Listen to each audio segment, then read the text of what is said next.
এই হজ এটাও আমাদের শেখাচ্ছে পৃথিবীর মুসলমানদের স্লোগান কি হবে। যুগে যুগে ইতিহাস সাক্ষী কাফের, মুরতাদ, বেঈমান আর মুনাফিকের স্লোগান আর মুমিন মুসলমানদের স্লোগানের ভিতরে সবসময় ভিন্নতা ছিল।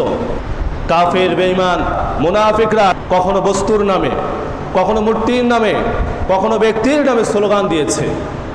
আর মুমিন মুসলমান সেই শুরু থেকেই শুধু আল্লাহু আকবারের স্লোগান দিয়েছে। একজন মুসলমান জন্মগ্রহণের পরেই ডান কানে বাম কানে আল্লাহু আকবারের স্লোগান দিয়ে তাকে ধন্য করা হয় এবং তার জীবনে কত লক্ষ কোটি বার এই স্লোগান শুনেছে এবং শেষ বিদায় তাকে আল্লাহু আকবারের এই স্লোগান দিয়েই তাকে কবরস্থ করা হয়। এই স্লোগান এর ভিতরেও পার্থক্য আছে।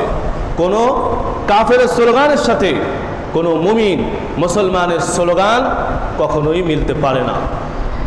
এটা আমাদেরকে শেখাচ্ছে পৃথিবীর যত হাজী সাহেব ওখানে উপস্থিত হয়েছে। দেখো, আমরা আল্লাহর একাত্মবাদের স্লোগান দিচ্ছি উচ্চ আওয়াজে।